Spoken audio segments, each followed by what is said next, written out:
Good morning. This is Angela Coulter, your consciousness and your consciousness transformation and ascension guide, originator of Trinity Energy Progression, bringing you this week's Living the Shift. Apologize for the late start. I had some weird technical things go on, but that's the way life goes these days, especially. Anyhow, got past those technical glitches and finally here. I wanted to talk today about sacrifice, and there's a lot of things that we do that are hidden within the context of rationalization of what we've been taught, of what's supposed to be important to us, what's supposed to be, what we think is supposed to be, or what we're supposed to do, that makes us a good person, that makes us feel loved and valuable and all that kind of stuff.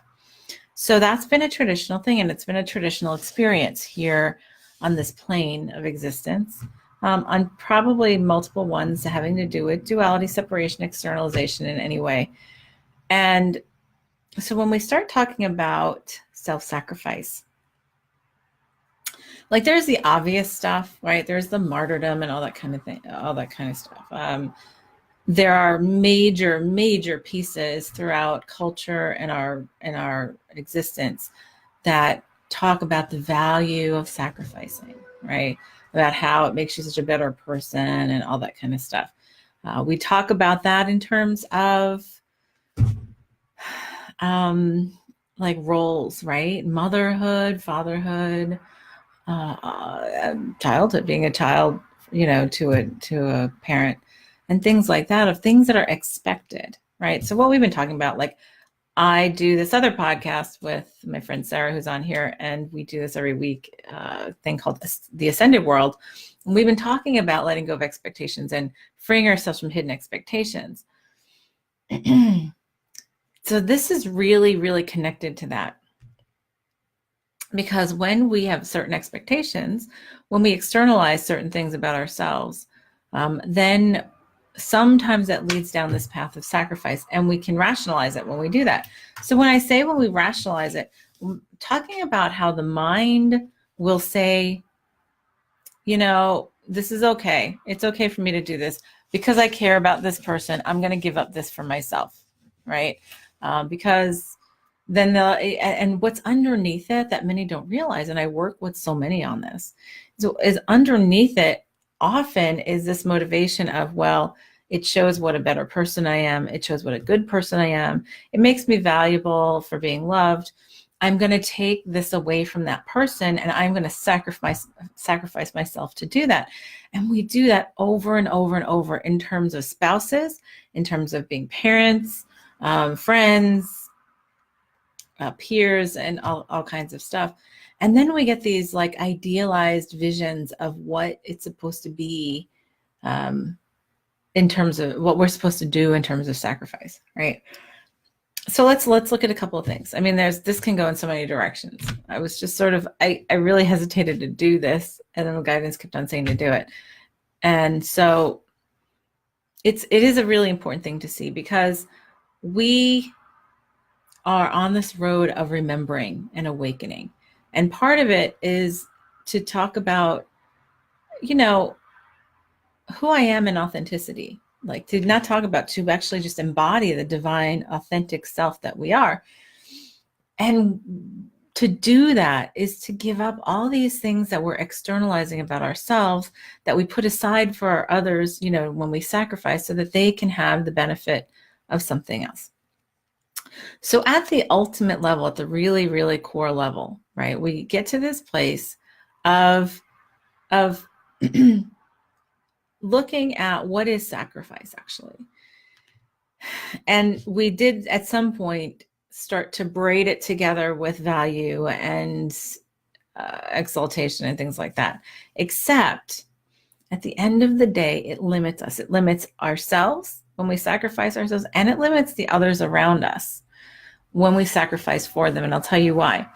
Because often, well, not often, we all set up our lessons before we come into this life, to every life that we have. When we decide on what lessons we want to learn, what we want to grow through, pull forward anything that we felt is unresolved. And so often the belief here in terms of sacrifice, I'm like waiting for all the words to come together because I'm seeing the whole thing, is I'm going to do this for this person so they don't have to go through the pain, so they don't have to suffer anymore, so they don't have to this, right? I'm going to take this on for them. That's what we're doing when we're sacrificing ourselves. I'm going to do this for the person. And so then at some point we've started to equate that with because I love them, because I care about them and all that kind of stuff.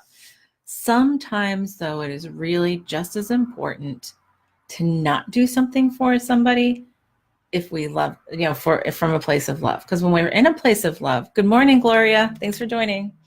When we're in a place of love and we're connected at this higher consciousness level, and we get into the habit of seeing things from higher consciousness and for asking for our guidance and trusting and depending on our inner guidance, everything we do is from that guidance, not from what somebody asks us to do. It's what our guidance says. Yes. Am I to do this? Yes. Highest and best to do this? Yes. When we really start to depend on our guidance over what we have the opinion of is something we should do.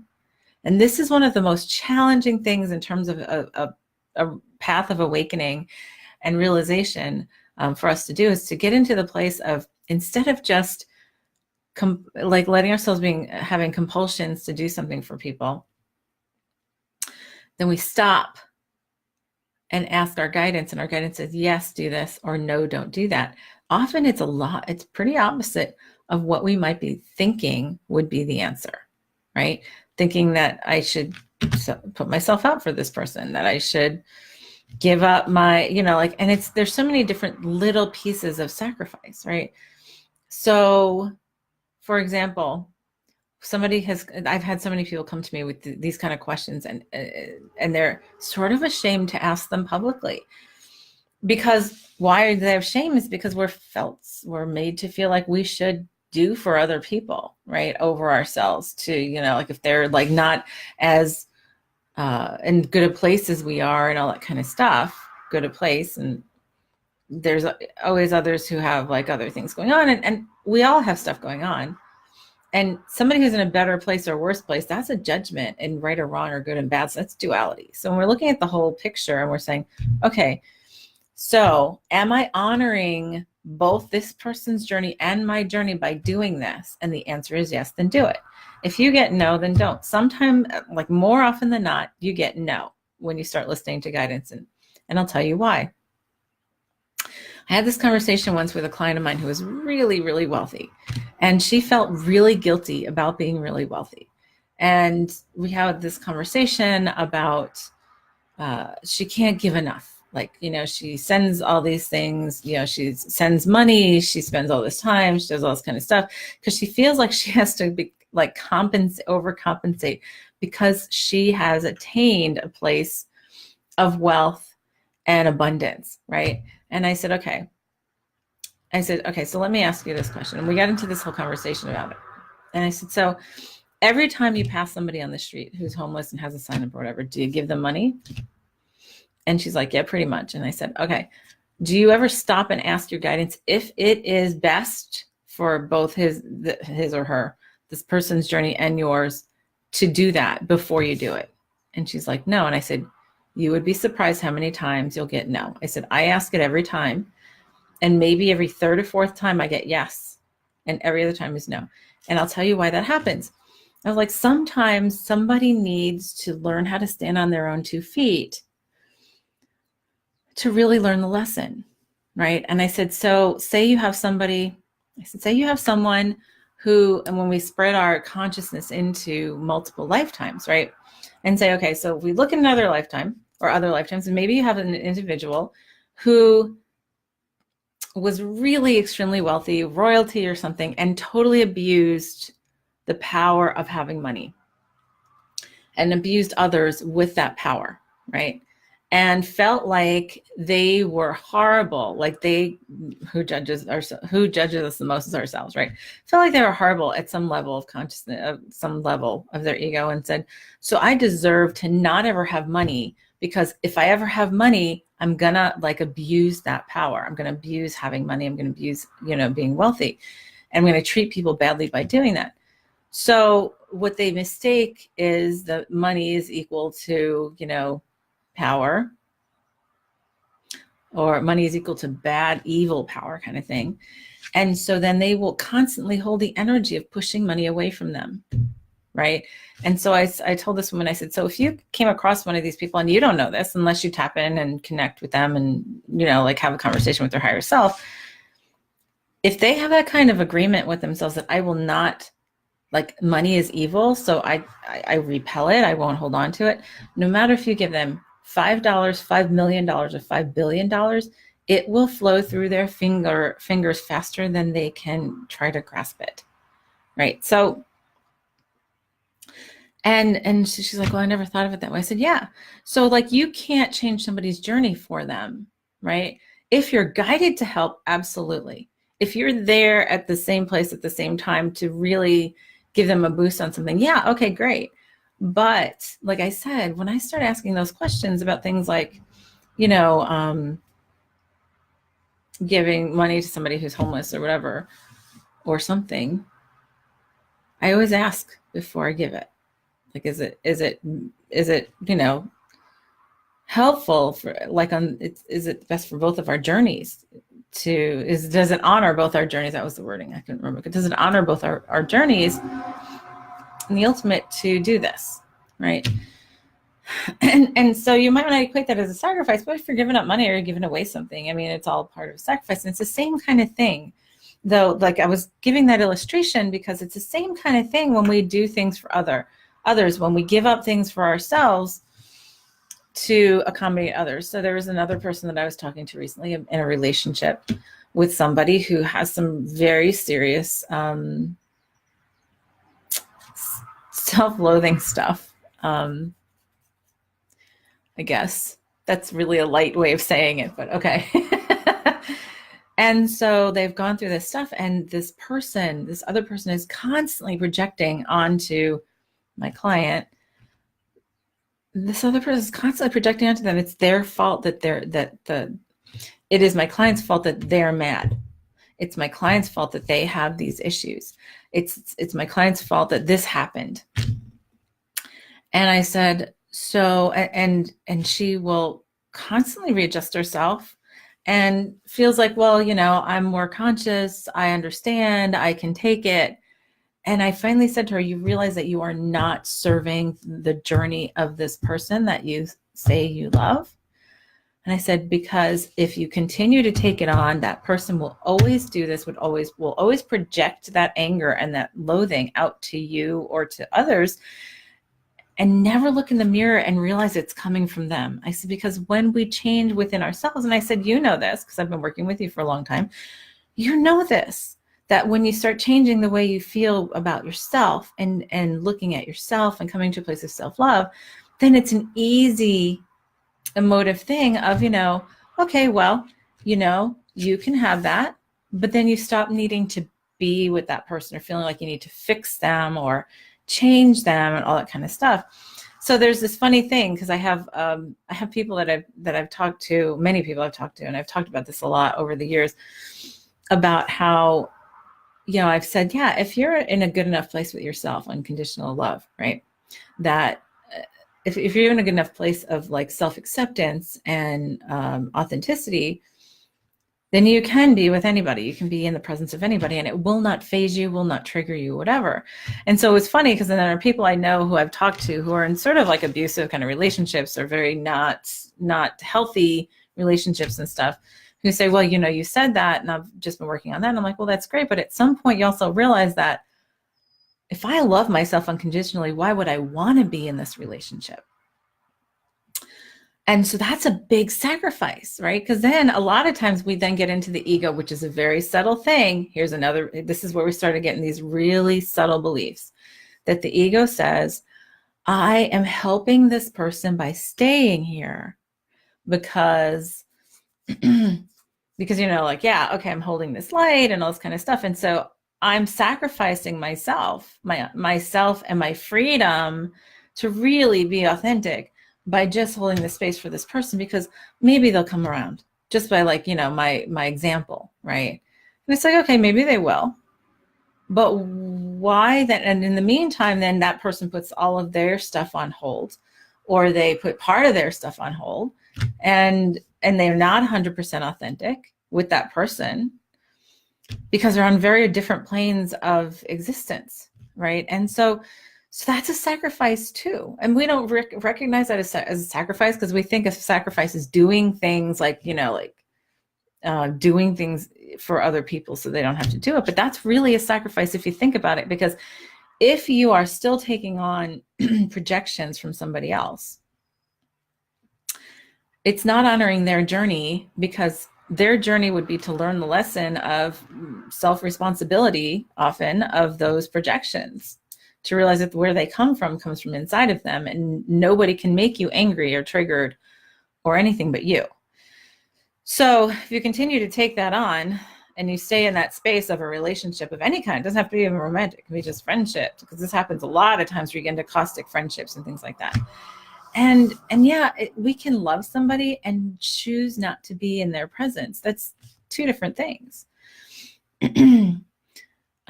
Because if we are truly running from this place of unconditional self-love, then we don't need somebody to love us from the outside in. We don't need somebody to approve of us, to feel good about us, to value us, because we already value and approve of and love ourselves. And that, at the end of the day, is all you need, because at the end, you're going to end up being alone at some point. And are you happy being alone with who you are? So we spend so much time, like, talking about needs, and here's the other thing: where do sacrifices come from? It's often this, like, desperate need to have that approval from other people, or even just could be a very subliminal one too. And there's no judgment on this. This is stuff that is just really important for us to be aware of and to start seeing within ourselves, because we do it time and time again.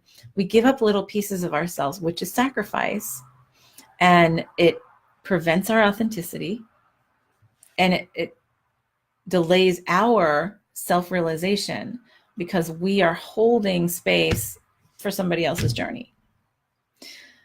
So that's not really fair to us, and it's not fair to the other person. I mean, it's not, I don't want to say fair. It's not, it doesn't serve our journeys, because then what'll happen is that person never learns the lesson, or we never learn the lesson, you know, and the other way around. So that's what I had explained to my client with this situation in her relationship, because she just kept on, like, you know, taking stuff on.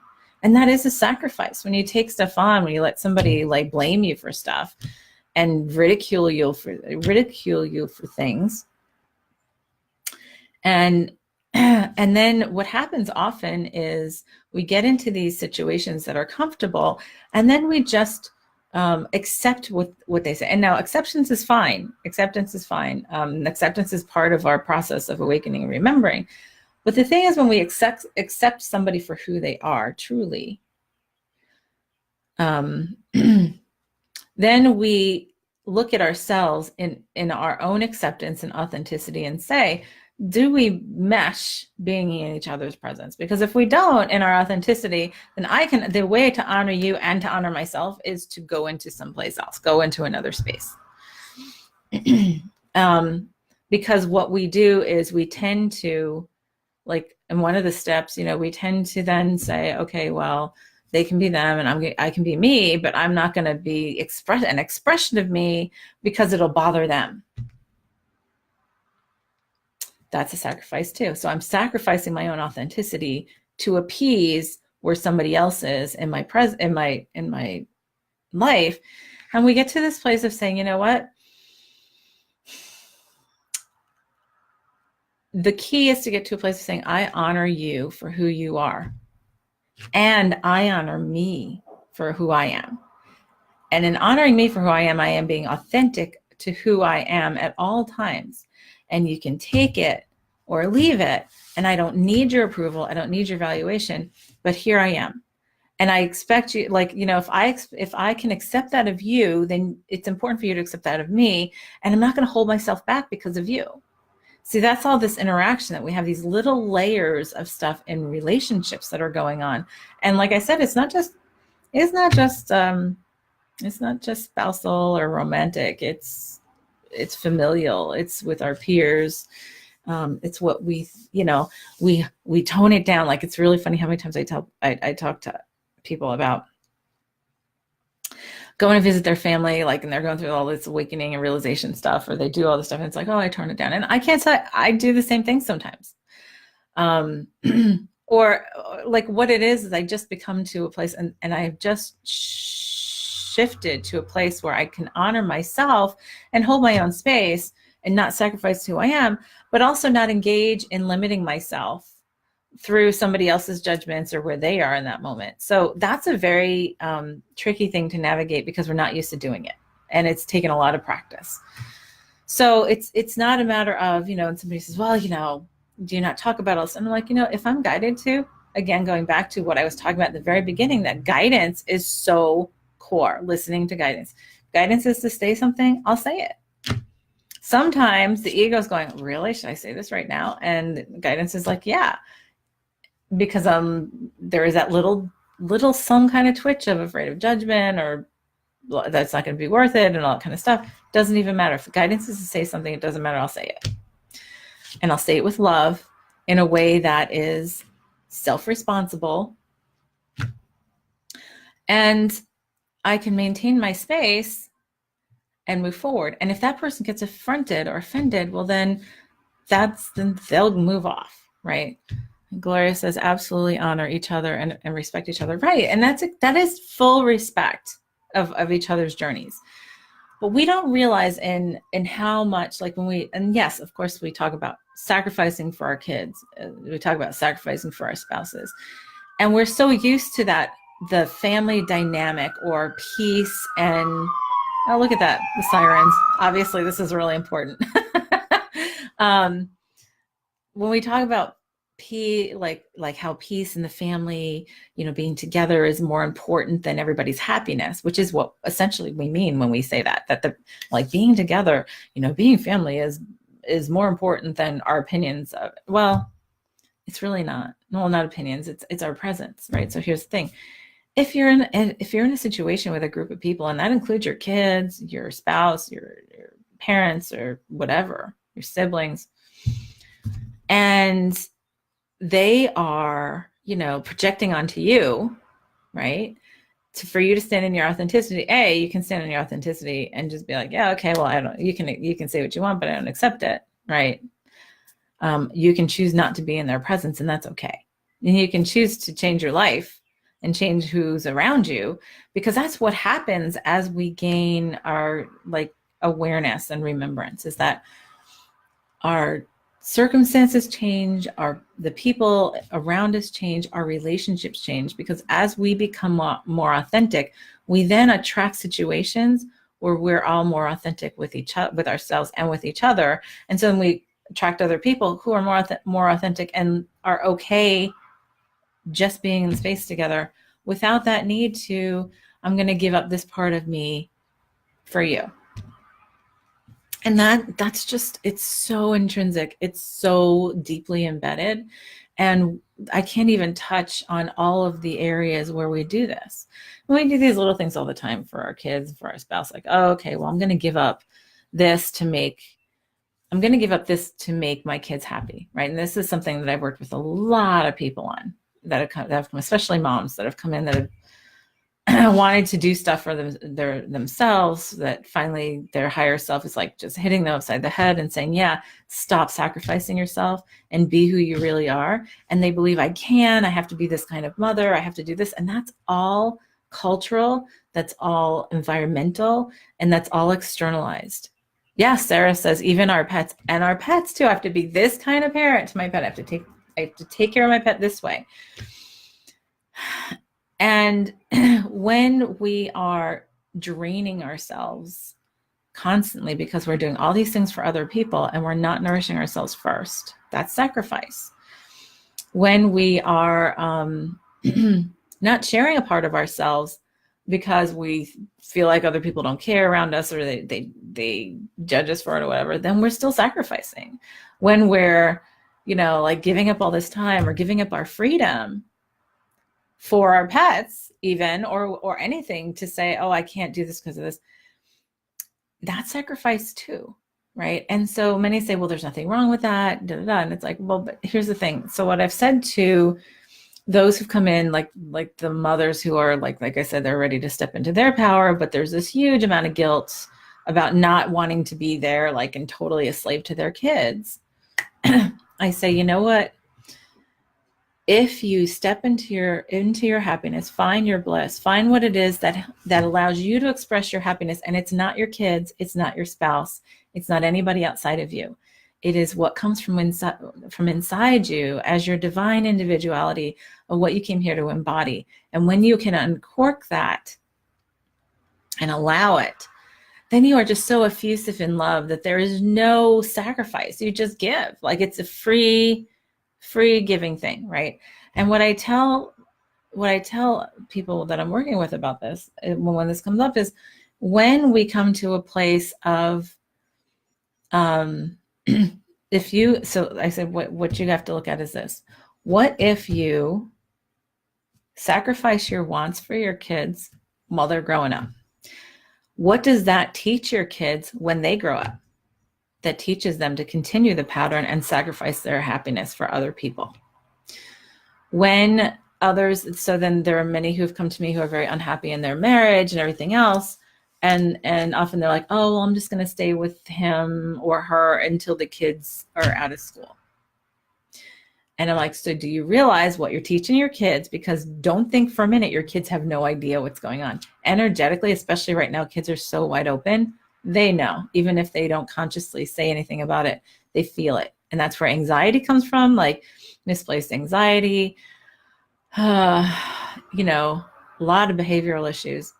Like, so if you then say, carry out a marriage for all these years that you're not happy in, that you're not authentic in, and you're not allowing your own happiness in, you're teaching your children to do that when they become adults. You're teaching them that it's okay to sacrifice your own happiness to make it all look okay, even if it's at the end of the day stressing everybody out even more.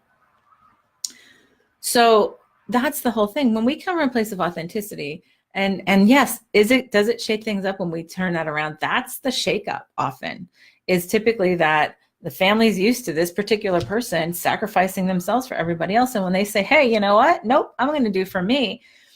Every time they start doing for themselves, then like sometimes they get comments and they're like, oh, well, you're going through some kind of midlife crisis, or you're going through like what's the problem, and you're causing all these problems because like now you're being so selfish, right? This I've heard from all my clients that their families have said, not all, many of them, that their families have said or their spouses have said.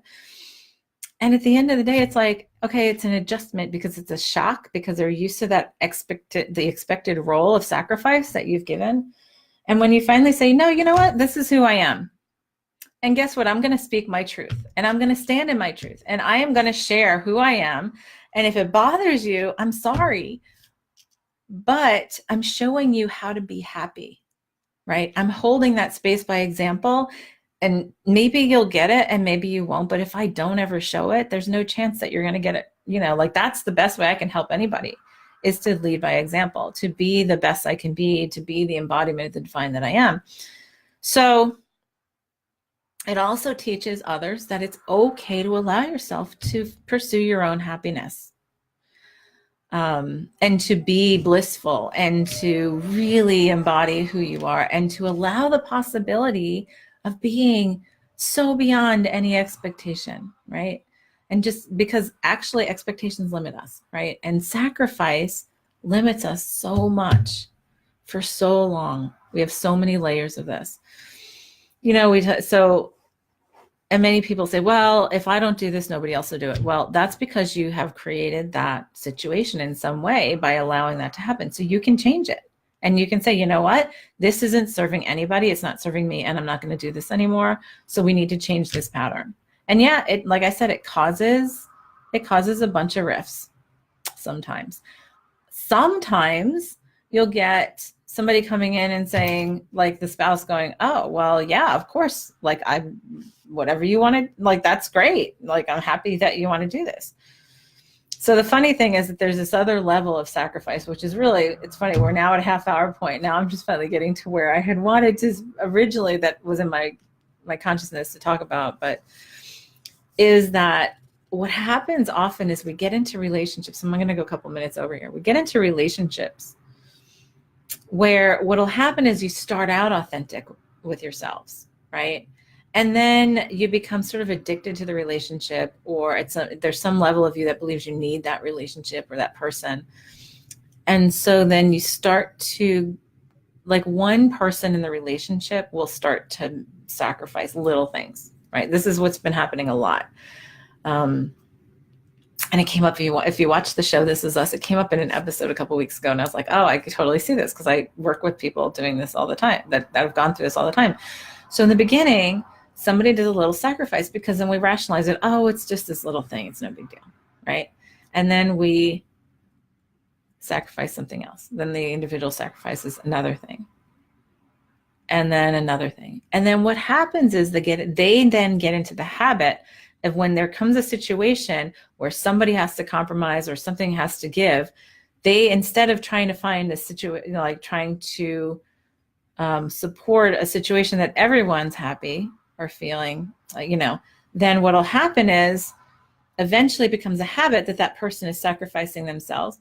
And the other side of that is the other person in the relationship gets into the habit of expecting the other person to sacrifice themselves. Oh, good morning, Jen. So what'll happen is, so Anna says, good morning, I agree. I've been living and sharing my authentic self for a long time. When my family wasn't open to what I was sharing, I learned the greatest gift was to just love them without conditions and judgment. They could feel the love, and sometimes I had to leave situations and relationships. It truly is okay to be happy and blissful. We're meant to express our divine self. Anything that triggers us is our opportunity to heal and grow and transmute the old patterns that no longer serve us. This frees up more energy to use in creative ways. Yes, Anna, totally. That's exactly it. So to get back to this whole thing, this relationship and these habits is that, so this one, like I was saying, so one person in the relationship starts to sacrifice a little bit, and it's like, and then we rationalize it. It's okay. I don't, it's just a little thing. It's just a little thing. I'm happy to do it for them, right? To deny myself this, to give it to them. And then it happens again and again. And eventually the other person in the relationship gets into the habit of expecting the other one to be the one that needs a sacrifice if some kind of friction or challenge comes up. And then what happens is, and this happens in a lot of marriages where I've worked with people, where they one day wake up and they're like, I have just sacrificed myself for years. And so it's not that the other spouse is bad. It's not that often it's not that they're even purposely doing it. It's just become such a habit, because it's that interconnection between them, and probably some soul agreement of lessons to learn. So that what'll happen is, the shock is when that one person pulls away and says, you know what, I'm going to change the habit. I'm not doing this anymore. Because I love you and I honor your journey, and me continuously sacrificing myself isn't honoring my journey or yours. So, and that'll cause a lot of times that'll cause an upheaval. Sometimes it causes divorce. I'll be honest with you, it happens a lot. Sometimes though, it actually helps to rebuild a relationship that makes it a much stronger and equal foundational relationship. So, but at the end of the day, what matters is that we all step into that authenticity and to really honor ourselves, because when we stop sacrificing ourselves, then we're more easily like overflowing with love to give with. Because a lot of times the sacrifice is, I'm giving to prove that, I love this person, and so that I'm loved back and all that kind of stuff. And then you just keep on draining the well, right? And I always talk about this in my classes, is, the whole thing on the airplane. If the oxygen mask comes down, put on yourself before helping the person next to you, because if the well runs dry, there's nothing to give. And that comes back around to this whole place of being the light, being the lighthouse, and learning and looking at ourselves in a different way to be able to be in relationships. And it's not just, like I said, not just romantic, with our kids, with our parents, with our friends, with our peers. Where we stand is to be really observant, to be authentic with ourselves, because then it gets into a place, then you don't need anybody for anything. They don't need you for anything, but we just enjoy being together, and we enjoy sharing that beautiful space together. And it's a much freer place to be, because then you're free to let your freak flag fly, or whatever you want to call it. You're free to be who you are. And it's so much more, it's so easy. It's so much easier when we finally allow ourselves to be authentic, because then we're not like, we don't have all these hidden agendas and rules that we have to follow. And there's a lot of energy that we put to that every day that we don't even have consciousness of, because of all those little habits of sacrifice that we put in there.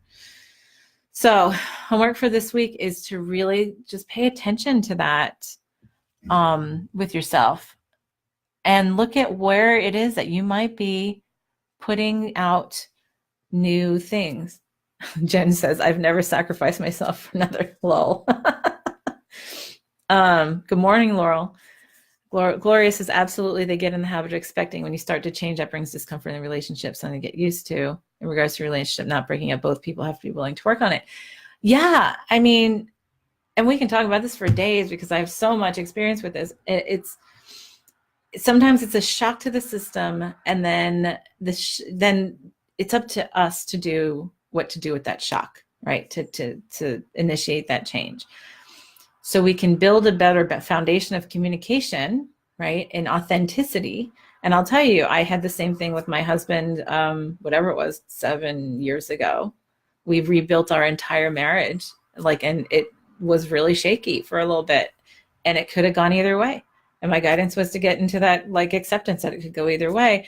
And we literally rebuilt how we communicated, being authentic in our communication, not having hidden expectations, and just really being who we were. And I'll tell you what, it made it so much better. And I've helped so many to do that, because you can do that. But you're right.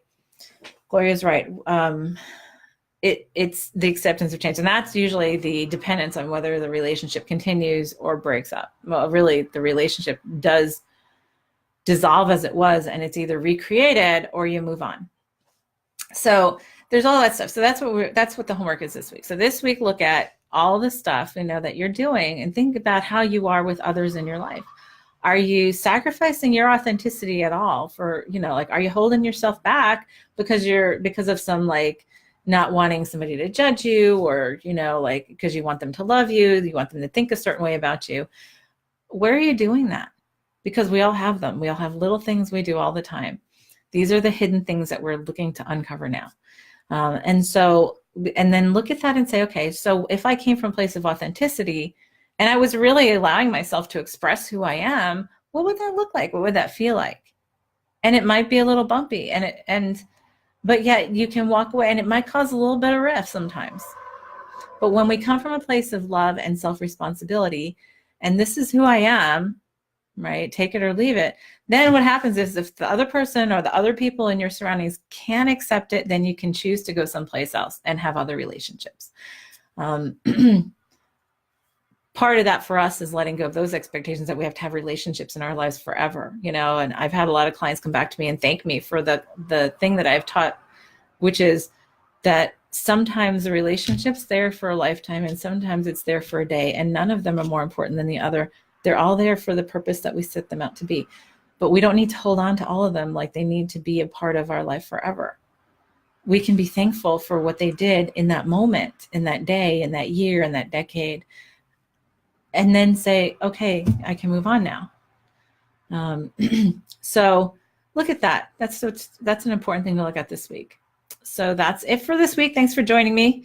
We'll sign off. We'll see you next time. This is Angela Coulter for Living the Shift. Have a good one.